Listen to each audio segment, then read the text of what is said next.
تو 4th degree میں جہاں پہ یہ خون ان کے اندر جم جاتا ہے، کلاٹس بن جاتے ہیں، یا ان میں انفیکشنز ہو جاتی ہیں، یا ان کے اندر جو ہے نا گینگرین ہو جاتا ہے، پھر آپ کو سرجن کی ضرورت پڑتی ہے. پھر تو ایک مجبوری ہے، پھر آپ کو آپریشن کروانا ہی پڑے گا، پھر اس کے علاوہ آپ کے پاس کوئی رستہ نہیں ہے.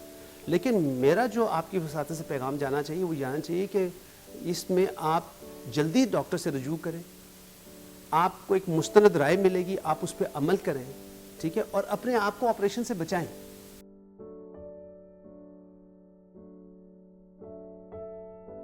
For the latest update, press the subscribe button and hit the bell icon. بسم اللہ الرحمن الرحیم. السلام علیکم. میرا نام محمود ایاز ہے اور میں بطور professor of surgery services institute of medical sciences میں کام کرتا ہوں، اور اس وقت ادارے کا سربراہ بھی ہوں، اور میں پرنسپل ہوں services institute of medical sciences کا. میری جو سرجیکل پریکٹس ہے وہ شروع ہوئی جب میں 3rd ایئر کا اسٹوڈنٹ تھا، کیونکہ میں بنیادی طور پہ سرجری میں ہی انٹرسٹڈ تھا. تو میں جب 3rd ایئر کا اسٹوڈنٹ تھا، 4th ایئر فائنل ایئر، تو میں نے بڑی توجہ سے اپنے سرجیکل وارڈ کو کیا، پھر ایک سرجیکل کیریئر اپنا اڈاپٹ کیا، پھر اس میں ہاؤس جاب، اور اس میں پھر یہاں پہ ٹریننگ، یہاں کے امتحانات پاس کیے، ولایت کے امتحانات، اور اس امریکہ کے اور فرانس کے امتحانات پاس کیے، اور پھر واپس آ کے تو اپنے ملک میں میری خواہش تھی کہ اپنے ملک میں مریضوں کی خدمت کی جائے. تو آج کا جو ٹاپک ہے جس پہ آج ہم بات کریں گے وہ ہے بواسیر کے بارے میں. اور آپ کو شاید علم ہوگا کہ جو یہ بواسیر کی بیماری ہے یہ پری ہسٹورک ہے. آج سے ہزاروں سال پہلے بھی جو 2 مستند جگہیں تھیں جہاں پہ ان بیماریوں کے بارے میں رائے رکھی جاتی تھی، تشخیص کی جاتی تھی اور علاج کیا جاتا تھا، یونان تھا اور ہندوستان تھا.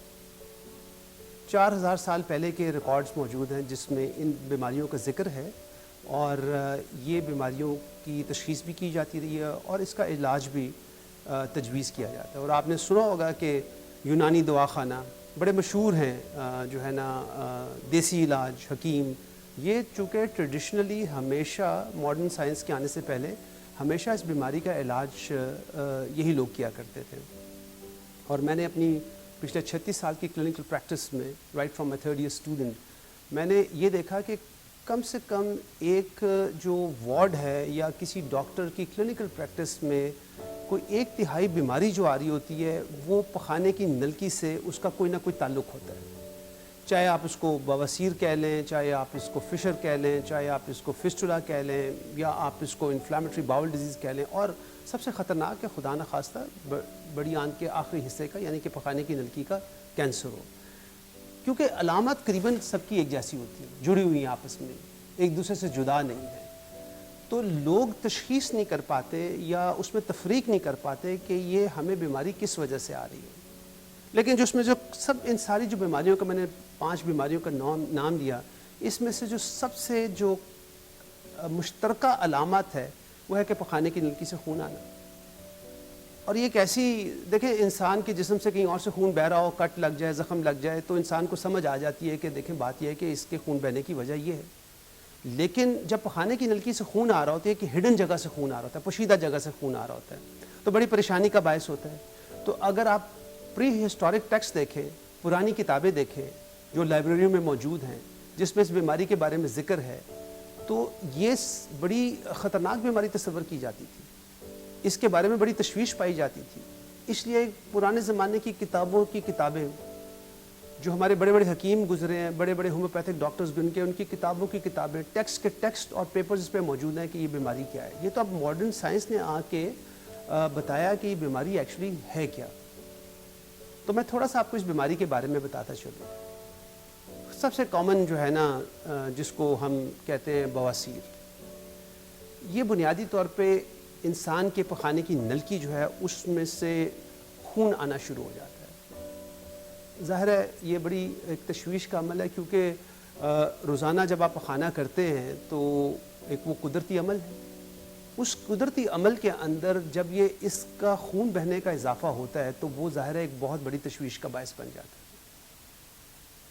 اب جو ایک انسان ہے اس کی فطرت میں سب سے پہلے یہ ہے کہ یار اگر میری جسم سے خون بہنا شروع ہو گیا ہے تو میں اس خون کو روکوں کیسے.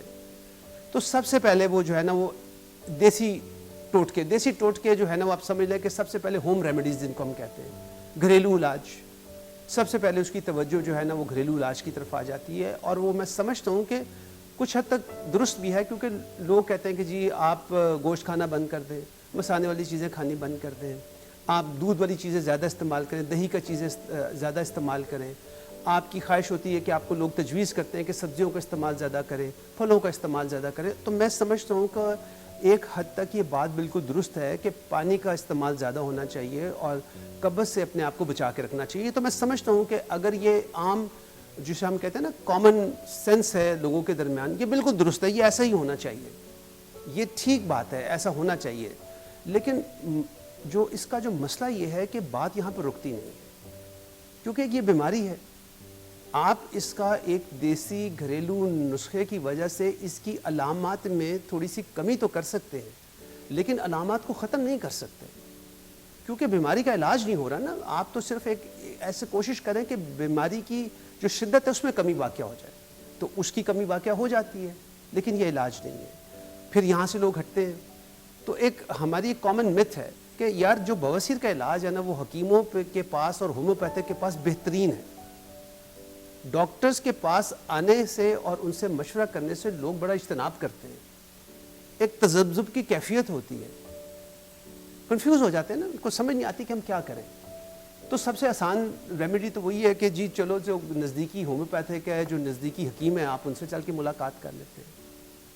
اب مجھے اس یونانی طریقہ علاج میں کوئی اختلاف نہیں ہے، اس کی وجہ کہ صدیوں سے یہ علاج چلا آ رہا ہے. لیکن جو اس علاج میں جو جدت ہونی چاہیے تھی، جس طریقے سے اس کو عوام کے سامنے لے کر آنا چاہیے تھا، بدقسمتی سے ویسا ہو نہیں پا رہا. تو جب ایسا خلا پیدا ہو جاتا ہے تو اس خلا کو کوئی نہ کوئی چیز آ کے پر کرتی ہے. تو اس خلا کو ماڈرن سائنس نے پر کیا. ماڈرن سائنس نے اس بیماری کو سمجھنے کی کوشش کی، سمجھا، اور پھر اس کا علاج بھی تجویز کیا. اور میں چونکہ سرجن ہوں، لیکن میں آپ کو بتاتا چلوں کہ سرجری اس بیماری کا آپ سمجھ لیں کہ آخری اور شدید حل ہے. ایز اے سرجن ہماری خواہش ہوتی ہے کہ ہم ایٹ لیسٹ 90 سے 95% لوگوں کو سرجری سے بچا سکیں. کیونکہ میں یہ سمجھتا ہوں، کیونکہ یہ دیکھیں یہ جو بواسیر ہے نا، ہیمورائڈل وینز جہاں سے یہ بنتا ہے بواسیر، یہ انسانی پخانے کی نلکی کا انتہائی اہم جزو ہوتے ہیں. یہ ہر ایک انسان میں ایگزسٹ کرتے ہیں. کہا جاتا ہے کہ یہ بواسیر انسان کو اس لیے ہوتی ہے کہ انسان کو جو اپنا ایریکٹ پوسچر ہے، جو کھڑا ہونے کا سلسلہ ہے، یہ اس کی پرائس پے کرنی پڑتی ہے. کیونکہ چوپایوں میں یہ بیماری ایگزسٹ نہیں کرتی، کیونکہ اپنے وہ جسم کا سارا وزن جو ہے نا 4 اپنی ٹانگوں پہ ڈال دیتے ہیں.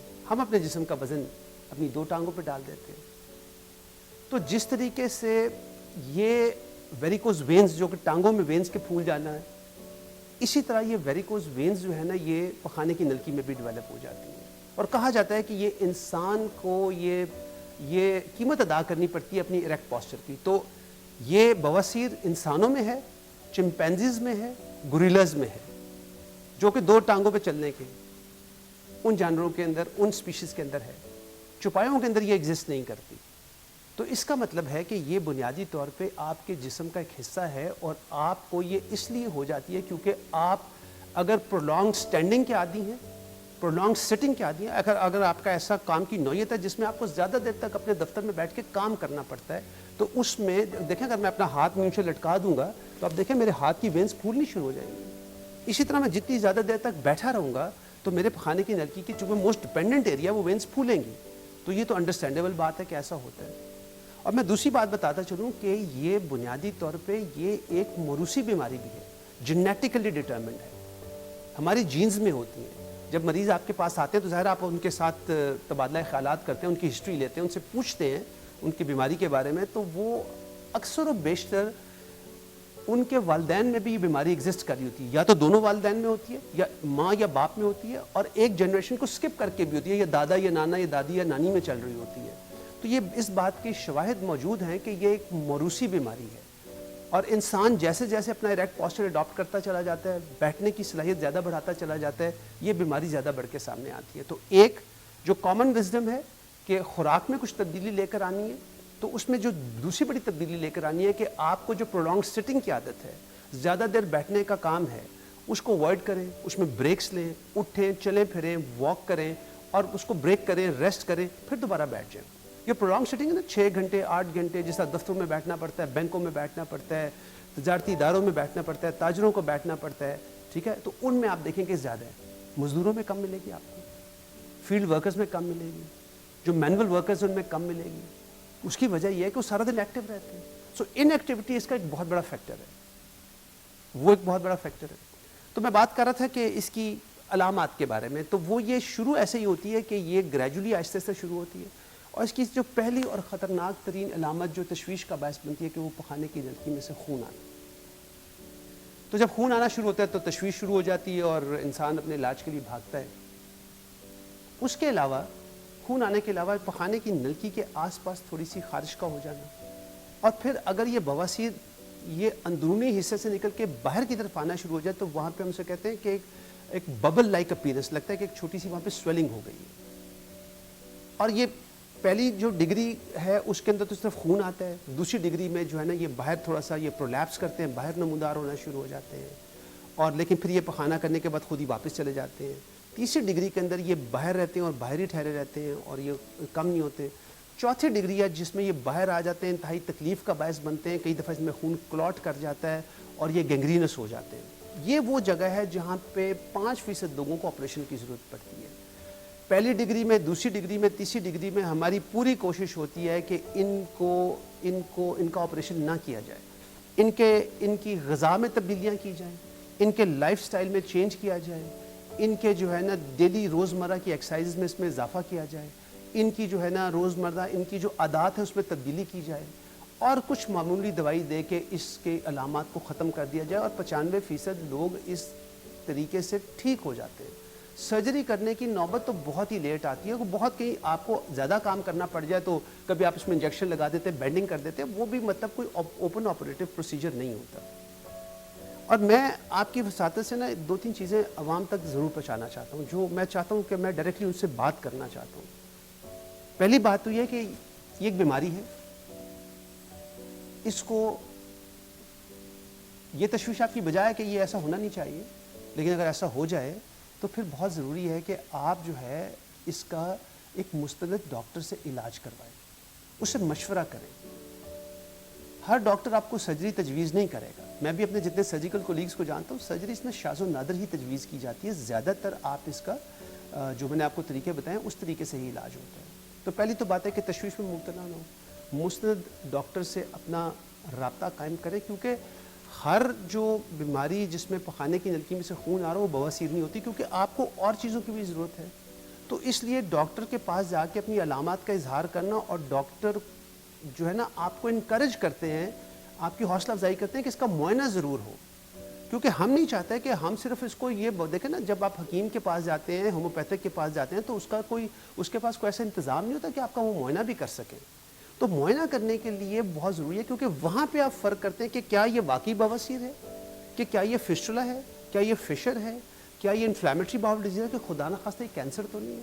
اور اگر آپ کو شک بھی پڑ جائے، اور اس میں معائنہ کوئی جدید معائنہ نہیں ہے، اس میں جو ہے نا اس کو ہم ڈیجیٹل ایگزامینیشن کہتے ہیں، کہ آپ اپنی انگلی سے مریض کا معائنہ کرتے ہیں، اور دوسرا ایک بہت ہی سادہ سے انسٹرومنٹ ہے جس کو ہم پروکٹوسکوپ کہتے ہیں، تو آپ اس کو پخانے کی نلکی میں ڈال کے تو اندرونی معائنہ بھی کر لیتے ہیں، اور اگر آپ ضروری سمجھیں تو پھر آپ اس کو ریکمینڈ کرتے ہیں کہ اس کی سگموڈوسکوپی بھی ہو جائے۔ تو معائنہ بھی بہت آسان ہے، ایزیلی اویلیبل ہے، اور یہ بنیادی طور پر جس ڈاکٹر یا جس سرجن کے پاس جائیں گے یا جس فزیشین کے پاس جائیں گے، وہ وہیں پر اسی جگہ پر آپ کا بیٹھ کے معائنہ بھی کر لے گا، آپ کو آپریشن تھیٹر میں جانے کی اس کے لیے ضرورت نہیں ہوتی۔ تو یہ آپ کی تصریح ہے، لیکن یہ میں آپ سے کہوں گا کہ معائنہ ضرور کرائیں، کہ کہیں ایسا نہ ہو کہ صرف بواسیر سمجھتے ہوئے یہ پتہ چل جائے کہ جناب یہ تو بیماری کوئی اور تھی۔ اور پاکستان کے ہر ہسپتال کے اندر، ہر صوبے کے بڑے ٹیچنگ ہاسپٹل کے اندر، ان کے ڈسٹرکٹ ہیڈ کوارٹر ہاسپٹلس کے اندر، ان کے تحصیل ہیڈ کوارٹر ہاسپٹلس کے اندر، ان کے رورل ہیلتھ سینٹرز میں، ان کے بیسک ہیلتھ یونٹس میں جتنے بھی ڈاکٹرز یہاں سے ہاؤس جاب کر کے جاتے ہیں اداروں میں سے، اور وہاں پہ اپنی ٹریننگ کے لیے وہاں پہ اپنی تربیت حاصل کرتے ہیں، ان سب کو یہ معائنہ کرنا آنا ہوتا ہے، کیونکہ ان کو فائنل ایئر میں یہ معائنہ کرنا سکھا دیا جاتا ہے۔ پاکستان کے اندر آپ کو پورے پاکستان کے اندر right from the basic health unit اور ٹرشری کیئر ہاسپٹل جو کہ گورنمنٹ کے ہیں، چاہے وہ سرکاری ادارے ہیں چاہے وہ غیر سرکاری ادارے ہیں، آپ کو ایسا ڈاکٹر کوئی نہیں ملے گا میل یا فیمیل جس کو یہ معائنہ کرنا آتا نہیں. تو کوئی جواز نہیں ہے کہ آپ یہ کہہ سکیں کہ میرے پاس ڈاکٹر کی ہیلپ اویلیبل نہیں تھی. تو ڈاکٹر کے پاس جانا اور اس کا معائنہ کرنا اور اس کا علاج کروانا جو ہے نا وہ انتہائی ضروری ہے. اور یہ میں آپ کو بتاتا چلوں کہ گورنمنٹ کے اداروں میں اور نان گورنمنٹ اداروں میں، خاص طور میں اپنے ادارے کا ذکر کروں گا کہ کچھ ہماری جو نان گورنمنٹ آرگنائزیشنز ہیں، ہمارے فارماسیوٹیکل انڈسٹری ہے، وہ ہمیں سپورٹ کرتی ہے اور یہاں پہ باقاعدہ کورسز رن کرائے جاتے ہیں.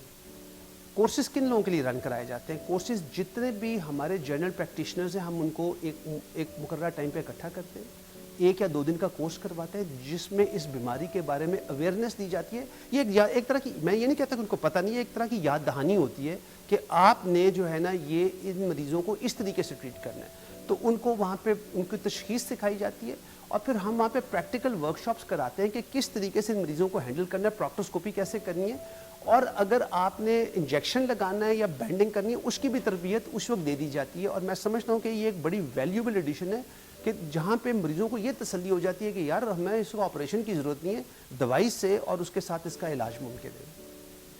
اور کچھ میں اس کے علاج کے بارے میں بھی بتاتا چلوں. ایک تو یہ بڑا ہمارے ملک میں مشہور ہے کہ یہ کریم لگا لو وہ کریم لگا لو تو یہ اس کا علاج ہو جائے گا.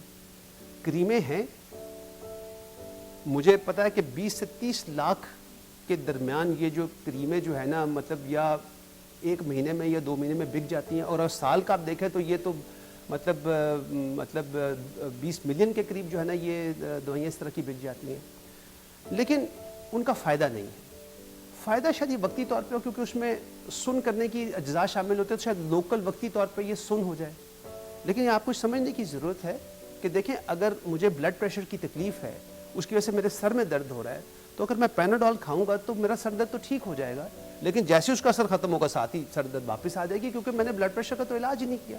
یہی حال یہاں پر بھی ہے کہ اگر آپ کریم لگائیں گے جگہ سن ہو جائے گی، آپ کی توجہ وہاں سے ہٹ جائے گی، لیکن وہ خون آنا تو بند نہیں ہوگا، آپ کا مسئلہ تو حل نہیں ہوگا. اس کے لیے آپ کو کچھ دوائی بھی کھانی پڑتی ہے اور پھر اس کا کچھ علاج بھی کرانا پڑتا ہے.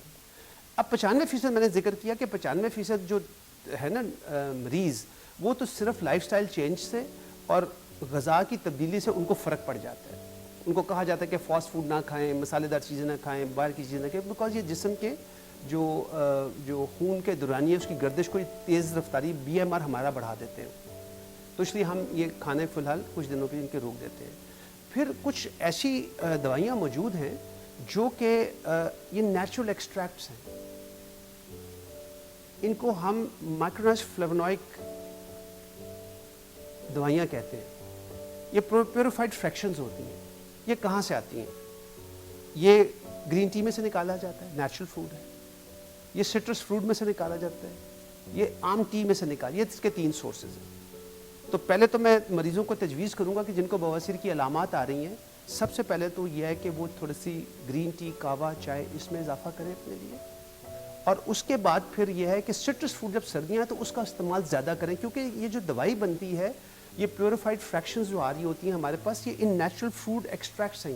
اور یہ کرتی کیا ہیں؟ یہ آپ کے جو خون کی نلکیاں جو بڑھ جاتی ہیں جو کہ ہیمورائڈز کا باعث بنتے ہیں، اس میں وینز کے اندر پریشر کم کرتی ہیں، اور جو ان کے ویلز خراب ہوئے ہوتے ہیں ان کو یہ درستگی میں اس کی مدد دیتی ہیں. تو میں سمجھتا ہوں کہ 98% مریض جو ہے نا لائف سٹائل چینج سے، غذا کی تبدیلی سے، دوائی کے اضافے سے ٹھیک ہو جاتے ہیں. ہاں جب یہ بیماری بہت ہی بڑھ جائے اور آپ نے شروع میں اس کی طرف توجہ ہی نہیں دی، 1st ڈگری پہ تھا آپ نے ڈاکٹر سے رابطہ قائم نہیں کیا، 2nd ڈگری تھا معائنے کے لیے گئے نہیں، 3rd ڈگری تھا آپ نے کوئی ٹریٹمنٹ شروع ہی نہیں کرائی، تو 4th ڈگری میں جہاں پہ یہ خون ان کے اندر جم جاتا ہے، کلاٹس بن جاتے ہیں، یا ان میں انفیکشنز ہو جاتی ہیں، یا ان کے اندر جو ہے نا گینگرین ہو جاتا ہے، پھر آپ کو سرجن کی ضرورت پڑتی ہے. پھر تو ایک مجبوری ہے، پھر آپ کو آپریشن کروانا ہی پڑے گا، پھر اس کے علاوہ آپ کے پاس کوئی رستہ نہیں ہے. لیکن میرا جو آپ کی وساطت سے پیغام جانا چاہیے وہ جانا چاہیے کہ اس میں آپ جلدی ڈاکٹر سے رجوع کریں، آپ کو ایک مستند رائے ملے گی، آپ اس پہ عمل کریں، ٹھیک ہے، اور اپنے آپ کو آپریشن سے بچائیں. آخر میں آپ کو نا جو ابھی میں نے آپ سے گزارشات کی ہیں، میں اس کے بارے میں نا آپ کو دوبارہ اس کے اوپر میں آپ کی توجہ چاہوں گا، نمبر 1، اور دوسرا میں چاہوں گا کہ آپ اس کو اپنے ذہن میں بٹھا لیں کہ آپ نے جب آپ کو کوئی ایسی علامات آئے جبکہ پخانے کی نلکی میں سے آپ کو خون آ رہا ہو، تو سب سے پہلے تو آپ نے یہ کوشش کرنی ہے کہ فوراً کسی مستند ڈاکٹر سے رابطہ قائم کر کے اپنا معائنہ کروائیں. معائنہ کرانا اس لیے ضروری ہے کیونکہ آپ کو کچھ ایسی بیماریاں ہیں جس میں بواسیر کے علاوہ بھی خون آتا ہے، ہم نہیں چاہتے کہ کبھی بھی وہ مس ہو جائیں.